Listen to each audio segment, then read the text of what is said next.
I'm Jeremy Ratt. I'm half Indigenous and half white. Pieces is an all-new CBC British Columbia original podcast. This is a story of being stuck between two worlds, and not really fitting in with either of them. So because I don't have darker skin or long brown hair, that therefore I was not Indigenous. You don't have to be a residential school survivor yourself to be traumatized by residential school. Pieces. Listen to it now, wherever you get your podcasts. This is a CBC podcast.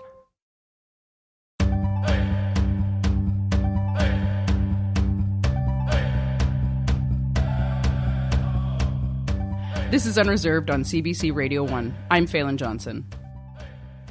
Okay, so I'm getting ready to make my traditional Haudenosaunee corn soup, Six Nations style. And so I'm going to use my stepmom's recipe. First thing I'm going to do is get a pot. Because of the pandemic, I haven't been able to get home to Six Nations, and I have really been craving corn soup. But you can't just use any corn to make traditional corn soup. You need lied corn, which is dried white corn kernels that are cooked in filtered ashes and watered. It's a long process. And this corn can be hard to come by if you aren't in community. Okay, so I'm going to add my corn to the pot now. And then I'm going to add some water.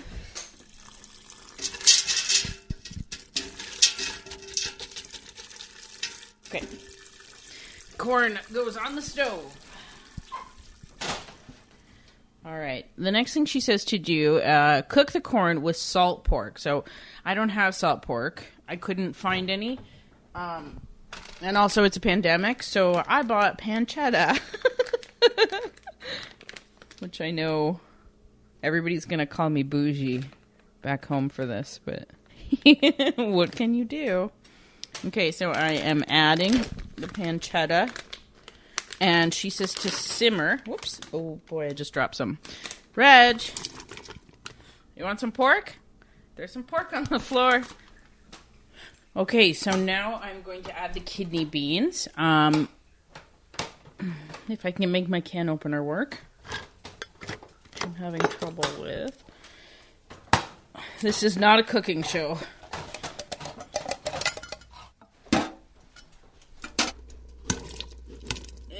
In they go. Okay, so it's starting to look really good. It's starting to look like corn soup. Like it's starting to smell like corn soup in here. I can smell the corn and the pork. Food can nourish and comfort, and it also connects us. Today on the show, we look at the darker side of Indigenous food history and find out how many Indigenous chefs are claiming their space in the culinary world. That's today on Unreserved. But before we get to that, it is time to check on this soup. So I think it's done. The corn is nice and hydrated. The beans are cooked through. The pork is cooked. The only thing I'm going to do is add a bit of salt, I think, just for flavor.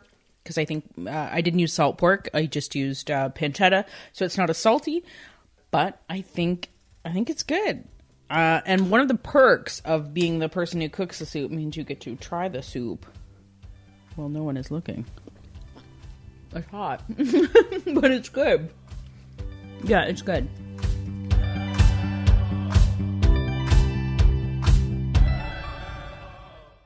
You might be missing dining in at your favorite restaurant. I know I miss sitting down at my favorite cafe, getting a strong cup of coffee, and pretending to work while I listen to other people talk. Or taking the long trek to my favorite sushi restaurant and eating way too much fish. This year has been difficult for the culinary industry. Many Indigenous restaurant owners have had to find creative ways to pivot and find new ways to serve diners. My next guest joins me to talk about how he's keeping his business up and running during the pandemic.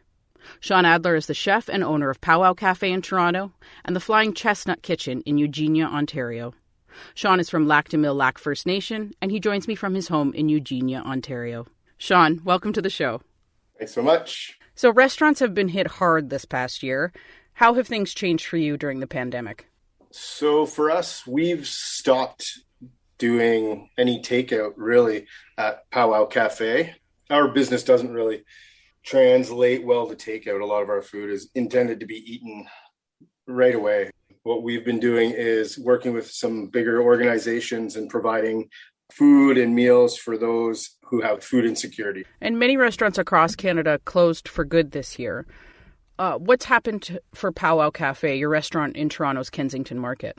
Yeah, like rent is high for sure in the city. So you've got to have a constant inflow of cash to keep the doors open, just to keep the rent paid, let alone staff and food and all the other expenses. So for us, the government rent relief program is sort of integral. Without it, we'd be closed. We would have been closed months and months ago. Restaurants don't have a bankroll of cash sitting around for a rainy day. You know, if a fridge breaks down, it's like, usually it's a tragedy, you know, because we got to shell out a few $1,000s to fix a fridge or buy a new fridge. So when there's no sales coming in the door, it's just, it's a tough go in the restaurant industry. And I feel for everyone out there. Powwow Cafe, you know, we've got a really loyal following. Our clientele is great. And then the people who are our customers who work for these organizations realize that they want us to be there at the end of this. So the people who work for the organizations that have the funding that can get food to the people who really need it is what's keeping the doors open, basically. And so Powwow Cafe has temporarily closed, but you're still, you know, you're cooking for your other restaurant, the Flying Chestnut Kitchen, a couple of hours north of Toronto. What does a typical day look like for you? So I never knew, 2 years ago, if you said I'd be packing up all this great food into tinfoil inserts, I would be like, you're crazy. But that's my life now. I make food and I pack it up in tinfoil inserts and serve it hot out the front or back door here at the Chestnut. We've designed a takeout program where people call in. We post our menus different each week on Friday, Saturday, and Sunday. And people start calling, booking pickup times between about 4 and 7 o'clock. And we do a pickup every 5 minutes. So we're more consistent than any COVID vaccine program. Every 5 minutes, we got food going out the back door. We're not like messing around. I swear the government of Canada should have let chefs organize the COVID program. You would have got needles in arms real quick. Needles in arms and a scone dog. Every 5 minutes, easy. You signed me up. And so what are you cooking up at the Flying Chestnut? What's on the menu? So this weekend we have fried chicken Fridays. So this weekend we're doing a really spring inspired fried chicken. We're going to drizzle it with honey and chives and dill, just some spring herbs. And then we're going to do wild rice with garlic mustard. It's a sort of a weed, garlic mustard, but it's a delicious weed. So I go out and harvest that and forage it. It's up everywhere now. I'm going to do some wild leeks as well with the wild rice. I'm sorry if you can hear my stomach going. Yeah, strawberry rhubarb parfait. So a real spring menu for this Friday. Saturday, we've got charcoal grilled ribeye steaks with, we're going to do a wild leek and garlic mustard chimichurri. So each day is different. And I understand that we've reached you right before you're about to head out for a food delivery. What are you delivering and where's it going? Today it's like a Three Sisters stew, so corn, bean, and squash over a wild rice pilaf with mushrooms and celery and pumpkin seeds. So it's healthy and delicious. It's Indigenous inspired cuisine. We've been working a lot with TDIN, that's the Toronto Drop-In Network, as well as up north here, Mwekwidong. It's a resource center in Owen Sound. Yeah, and then in Toronto, St. Stephen's House on Augusta, we always work with them. So yeah, today we're headed down. We're working with LumaCare, which is another organization in Toronto. So they're going to provide this food, I believe, to seniors who need good, healthy food. So that's our new sort of food program these days. So you're doing a lot of deliveries during COVID. Can you tell me about the types of communities that you're catering for? So like when we were working with TDIN, they were delivering direct to homeless people on the street. Mm-hmm. So we'd pack up basically 150 meals once a week. And then once we had a bike brigade show up that was delivering these meals. So they biked them across the city. And basically they're just people who really need food. And then here's a hot meal, here's a fork. So it's people that really need food, really need good quality, healthy food. It's a really rewarding program. It's a different clientele that I'm servicing, but it's super rewarding personally. Whereas not that cooking at Powwow Cafe or the Flying Chestnut isn't rewarding, but it feels extra good to know that it's going to people who are really in need of a good meal. And so what are you looking forward to most when you can open up again and have, sit-down diners? I'll really take appreciation for just the everyday, being able to see my customers' faces actually when the food goes down and they don't have to say anything. It's just the look in their eyes of like amazement at this like delicious, beautiful food. So now I don't get to see that. I pack up the food and away it goes and they eat it in the privacy of their homes or a park or something.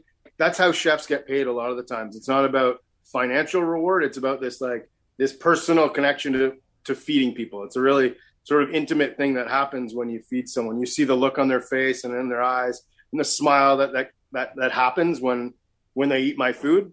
And I'm sure every chef sort of feels the same way, that when they're happy, I'm happy. And that's what I miss the most. Well, I'm looking forward to being able to have a seat at Powwow Cafe as soon as I can. And I am ordering many scone dogs and many Indian tacos and probably just one of everything you have on the menu. Oh, I can't wait.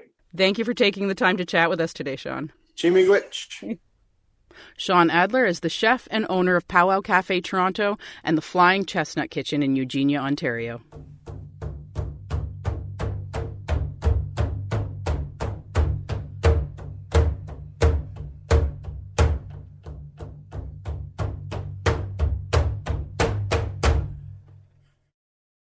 Hi, I'm Michelle Shepard, host of Uncover Charmini from CBC Podcasts. In 1999, 15-year-old Charmini Anandavale disappeared on her way to a job that police believed didn't exist. 4 months later, her remains were found in a wooded ravine. I revisit the case that has stayed with me for over 20 years, ever since I first covered it as a cub crime reporter for the Toronto Star. You can find Uncover Charmini on CBC Listen or on your favorite podcast app. I'm Jeremy Ratt. I'm half Indigenous and half white. Pieces is an all-new CBC British Columbia original podcast. This is a story of being stuck between two worlds, not really fitting in with either of them. So because I don't have darker skin or long brown hair, that therefore I was not Indigenous. You don't have to be a residential school survivor yourself to be traumatized by residential school. Pieces.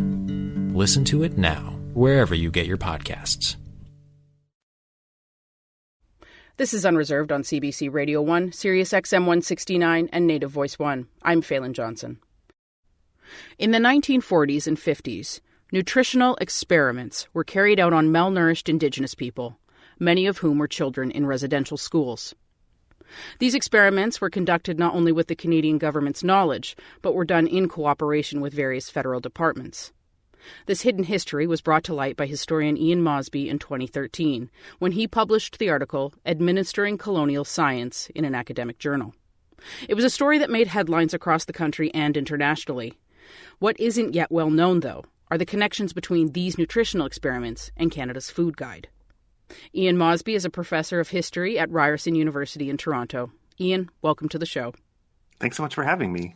So can you describe the nutritional experiments that were conducted on Indigenous people in Canada? During the 1940s, a number of bureaucrats began to, quote unquote, discover that there was malnutrition that Indigenous people were experiencing both in communities and in residential schools. And I should add, this discovery, Indigenous people had been arguing for a long time that their kids were hungry in residential schools, that government policies were creating conditions of hunger in their communities. But during the 1940s, the government began to actually send out researchers and investigators to actually look at the conditions in communities. And what they found was, in many cases, severe malnutrition. So there was this context of severe malnutrition in Indigenous communities.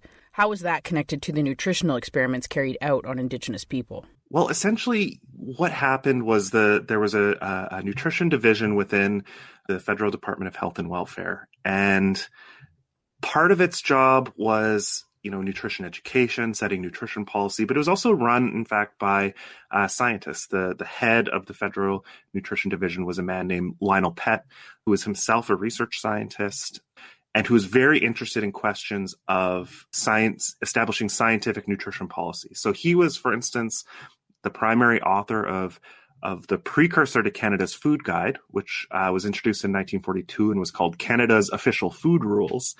And he was also a major player in the setting of nutritional standards. So things like, what establishing what a daily recommended intake for different vitamins and minerals would be.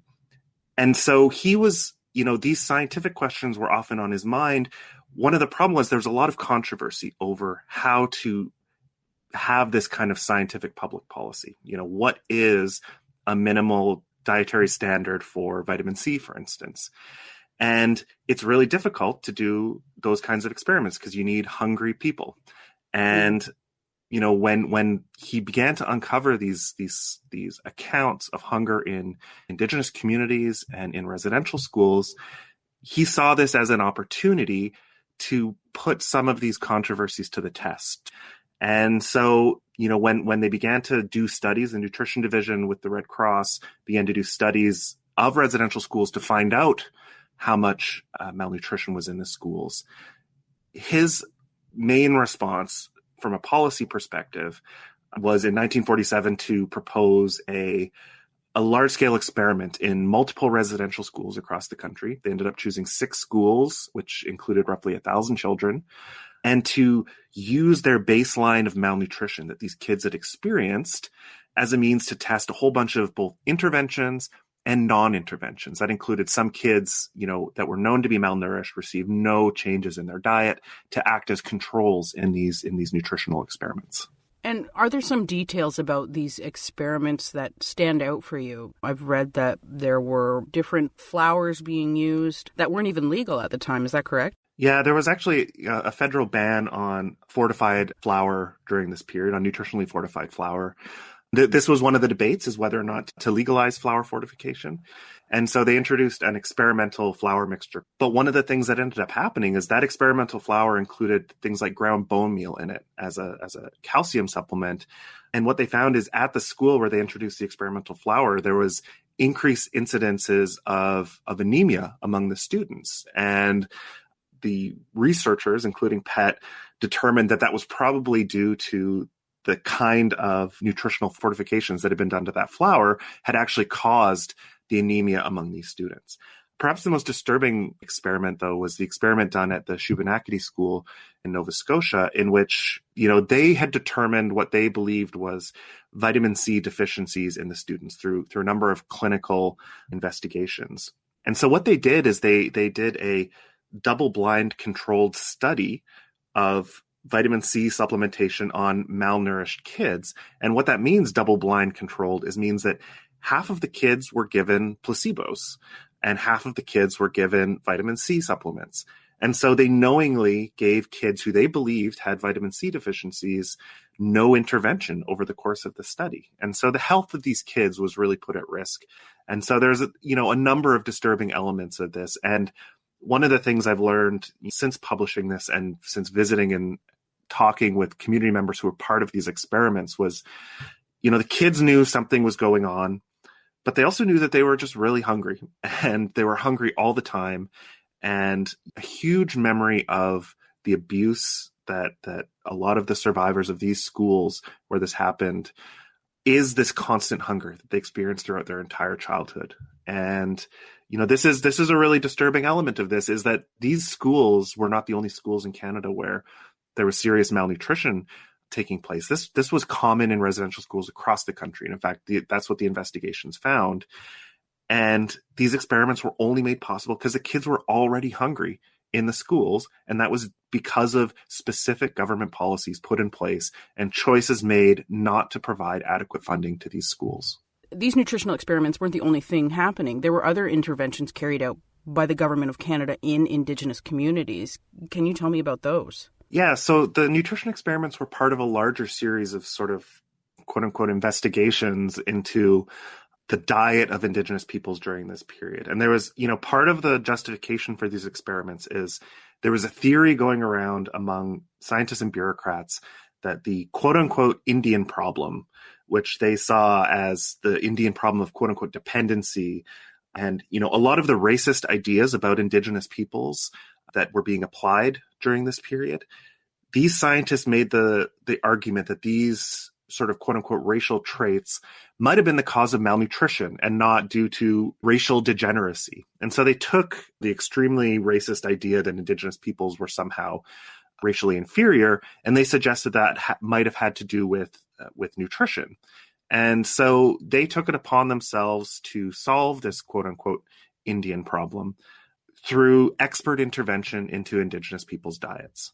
And, at the heart of this was this sort of willful attempt to ignore the actual cause of the changes in Indigenous people's diets, which was colonialism, which was the Indian Act, which was the forced removal of Indigenous peoples from their lands, the limits placed on Indigenous people's livelihoods through regulations on hunting and trapping, through the effects of residential schools, all of these different elements of Canadian colonialism, which led to problems with Indigenous people's diets. And they instead sought a whole bunch of different solutions, whether that was introducing, they created these sort of nutritionally fortified experimental foods like fortified meat pastes. One of the ones that they actually eventually created and put in place and sent all around the country were these things. They called them vitamin A biscuits. But from residential school survivors who I've talked to around the country, they're often called dog biscuits because they were these hard, sort of like hardtack biscuits that were difficult to eat, but that were constantly being given to Indigenous kids. And this was sort of the kind of solutions that they offered to systemic hunger was the dog biscuits. Or in the case of Inuit communities and First Nations communities living in the North, when they introduced the family allowance program, which, at the time in the 1940s when it was introduced was Canada's first universal social welfare program, it meant a huge increase in the incomes of all Canadians. But for First Nations, the government decided that they couldn't trust Indigenous peoples to spend that money in the ways that they should be spending it, according to people like Lionel Pett.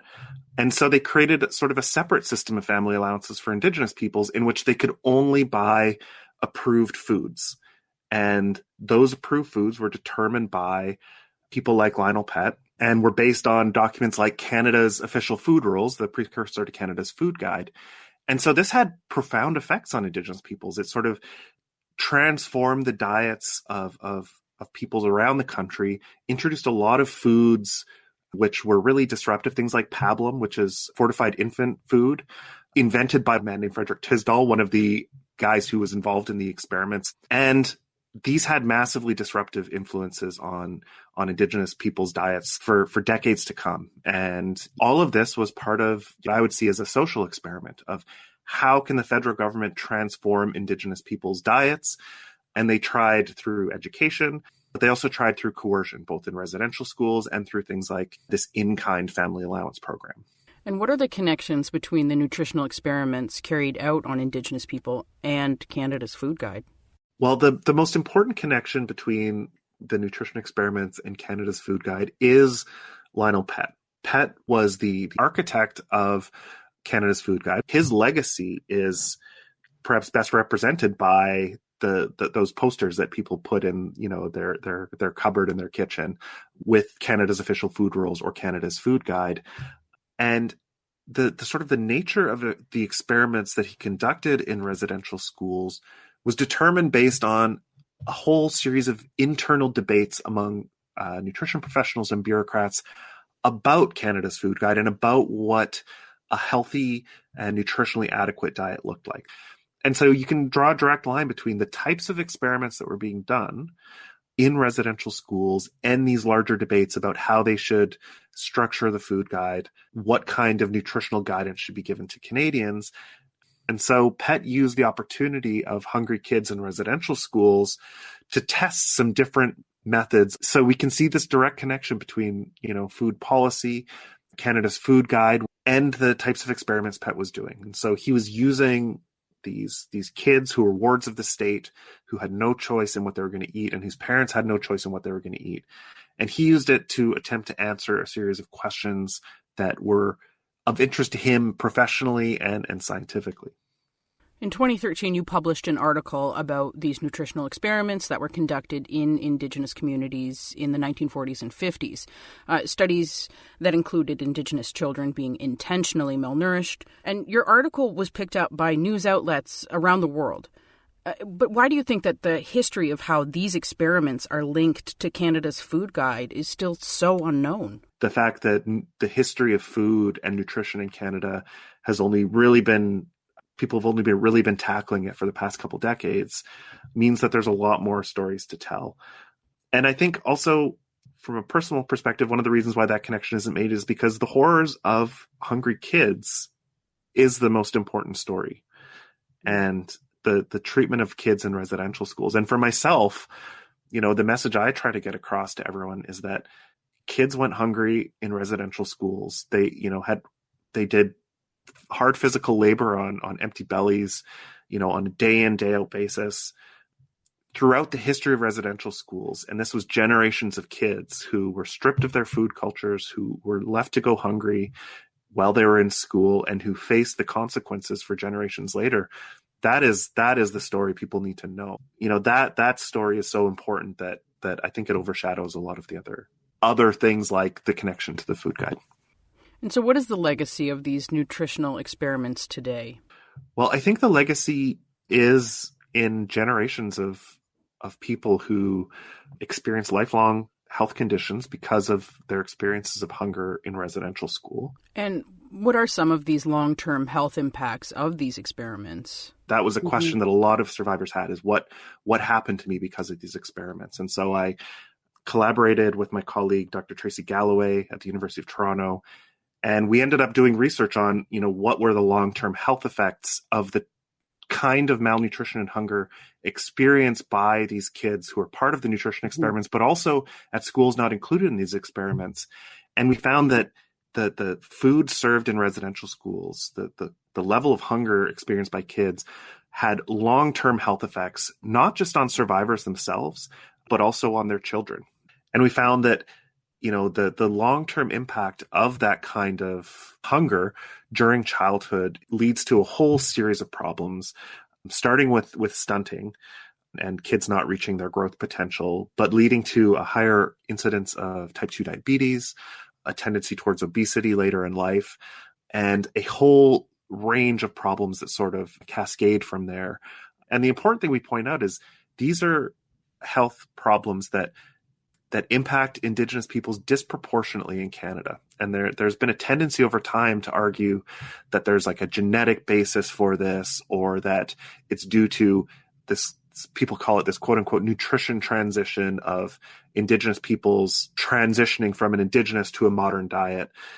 And we argue that ignores the fact that a lot of this was done as a matter of policy, and that in fact, a lot of these health conditions are produced by Canadian institutions like residential schools. And so it hopefully puts the lie to this idea that type 2 diabetes, for instance, that there's somehow an Indigenous genetic susceptibility.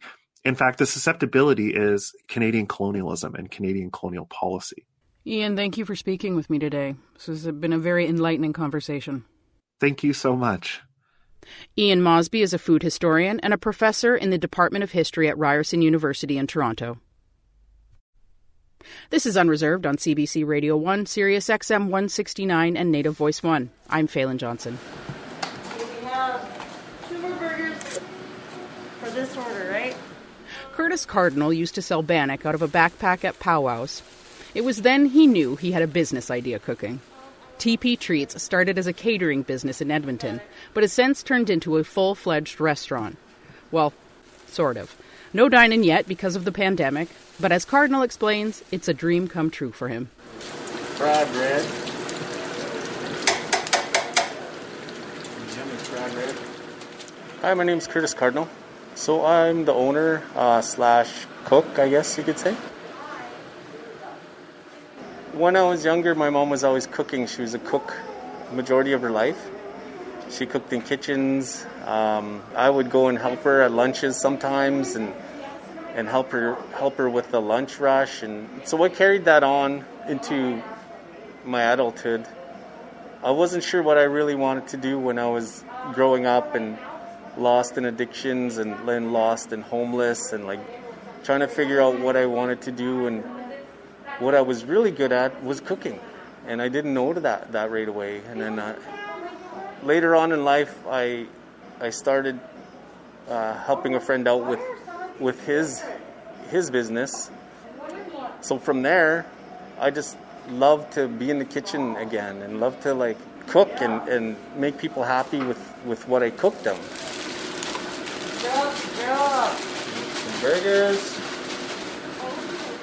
Yeah, so I wanted to put a little bit of culture into our foods. I know some people say that Bannock come from the Scottish people and were made by the Scottish, but we made it our own. We developed it, we mastered it, and then now, so I wanted to infuse all my foods with Bannock. The most popular items would be the cheddar Bannock doner, and also the cheddar Bannock burger. Also, there's the bison Bannock burger, which is a really big hit also. Eggs go in here. Can you open these? I almost gave up this, during COVID. I was struggling with depression, and I was wondering how could this thing take off? And I have no catering for the last year and so, and I was like, what do I do to get this out there? And then one day it just came to me. I prayed and I said, okay, this is what I should do. Some days I'm a little bit overwhelmed, but I'm learning to handle the pressure. I'm learning to take care of myself and my emotions. Like the whole thing is just is a dream for me, and it's coming true, and it's because of everybody out there that supports us and our team. Like, we got a good team staff here. We got a fleet of delivery drivers now, so everything's just falling into place, which is really amazing. Yeah, thanks, brother. Thanks, guys. See you, Curtis. Yeah, see you. Take care. Yep.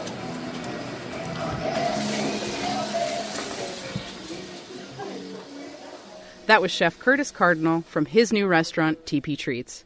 Thanks to Nathan Gross at CBC Edmonton for sharing that story. Take care of that meat. You never want that meat going bad. You never want it getting dirty. So you got to haul it out of there, break it down and freeze it or smoke it or whatever you're going to do with it. Actually, the easy part is pulling the trigger. The real work comes after the kill. That's a clip from the show Moose Meat and Marmalade. The 5th season is airing on APTN. It's co-hosted by Art Napoleon. Art is a well-known musician on the CBC airwaves. He's also an experienced hunter and bush cook.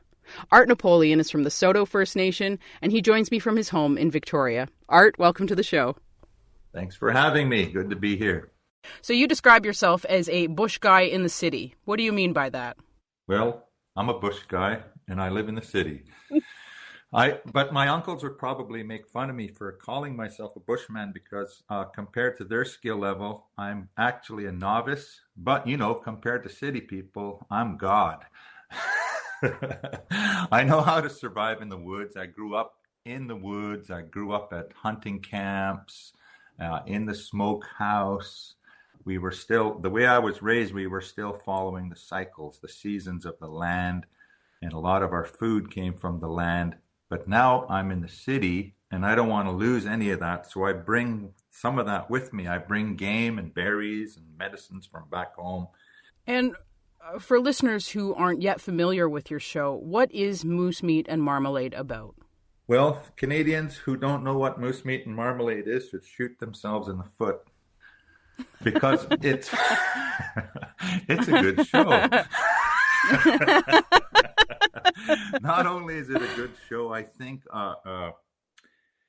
it's very Canadian in that it's a relationship between two people from two different worlds, and they're able to make it work, and they have fun and humor, and they adventure across, not just across Canada, but overseas as well. So it's an international food show. And it's also a bit of a hybrid show in that it involves sometimes hunting, sometimes fishing, sometimes sourcing out food from people who believe in the head-to-tail movement, local produce movement, farm-to-table, conservation. We support all of those kinds of great initiatives, ethical hunting. Basically, it's an adventure food show with a cultural twist. And you mentioned your co-host is a classically trained chef, Dan Hayes.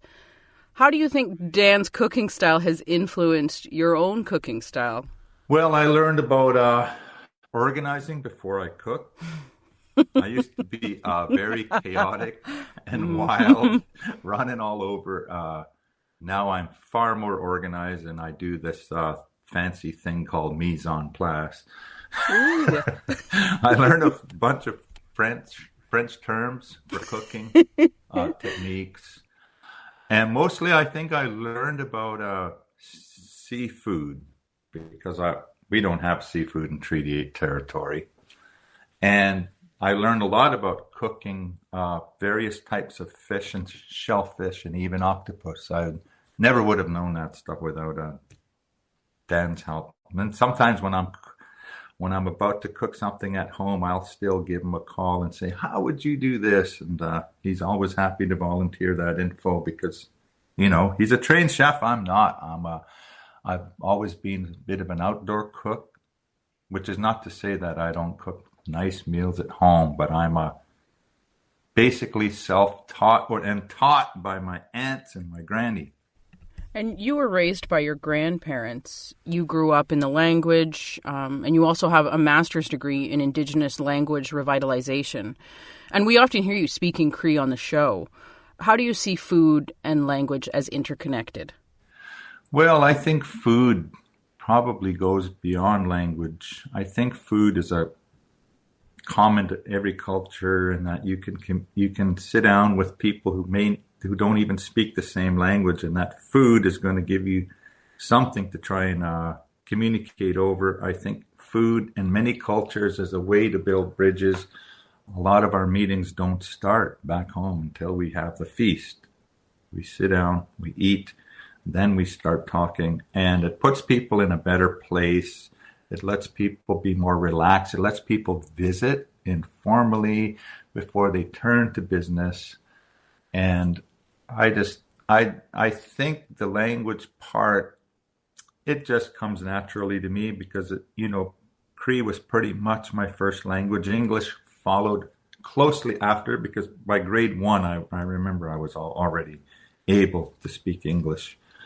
But Cree would have been the first language that I heard. So it's natural for me to sometimes think in Cree. So sometimes the words come out. And Dan, my co-host, is somebody who's also interested in languages. So he keeps asking questions. And it's good practice for me. And so he's learning a lot of cooking terms and animal and hunting terms in my language. So it's kind of cool. I got a sidekick who's interested in learning Cree. Any chance that you could teach me a few Cree food words? Sure. What would you like to know? I've heard that there's a word for gnawing all the meat off the bone. Yeah. Jitsigwatsigi. I don't know if you'll be able to pronounce that. There are some sounds. Yeah, not bad. Jitsigwatsigi. Jitsigwatsigi. That's to gnaw all the meat off the bone. So it's just one word in Cree. Mutsikskuyu is another one. Eating yourself into a state of bliss and celebration. It's just one word. So kind of tells you that food was very important to us. And we lost, a lot of the old cooking techniques and a lot of the old foods that we had, we no longer have access to. Some of those plants they're gone, and the knowledge is also gone with a lot of the elders that we lost. So some of this is also about rediscovery. Like the wild turnip of the prairies, that was one of our reliable food sources now. I can't think of anyone that I know that still digs up wild turnip and uses it in Cree dishes. One of the old dishes I remember is a Saskatoon one, which was common right from throughout the prairies all the way to northeastern BC. I still see people making that one. It's kind of like a pudding. And in the old days, they would have used the dried ground turnip as the thickening agent. Then they wouldn't have added sugar unless maybe they had traded for some maple. And so we have dishes like that still alive, but I'd love to be part of a research project where we find the old ancient recipes and reignite them. Well, thank you for taking the time to chat with us today, Art. Take care. Bye-bye. That was Art Napoleon, co-host of Moose Meat and Marmalade. Melissa Brown is both Ojibwe and Jamaican, but she didn't always feel that way. The chef and owner of Brownie's Urban Bistro in Winnipeg was raised by her mother in Winnipeg's inner city. She felt connected to her Ojibwe culture through cooking with her mother. But it wasn't until her father took her to Jamaica when she was 12 years old that she began to learn about her Jamaican side. And one of the first connections she remembers feeling was to the local food there. Because I was already passionate about cooking since I was 4. I was cooking full meals by 7. So when I was in Jamaica, of course I was going to gravitate to the food because you could smell it on the streets and on the beach. There's cooks on the beach. So I was always asking questions. What is that? What kind of seasoning do you use? I was so intrigued with the food, and I was trying different things at different restaurants just to explore and whatnot. So that's when I got introduced to it. The jerk chicken, the planting, the breadfruit that we cook on open fire, then the fruits that would just grow wildly in the trees. Like my dad had a bunch of them in his yard. I would go pick them, guineps and coconut and whatnot. The fish, salt fish, but for sure the jerk chicken. That was huge. That was Melissa Brown, owner of Brownie's Urban Bistro. You'll hear more of her story next week on the show as we meet Afro-Indigenous people from across Turtle Island.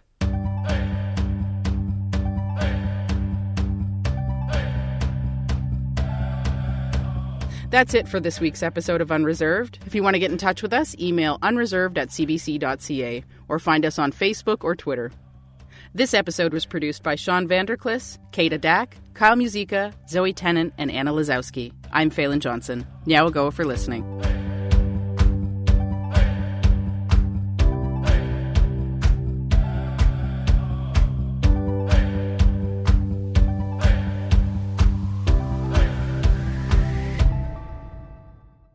For more CBC podcasts, go to cbc.ca/podcasts.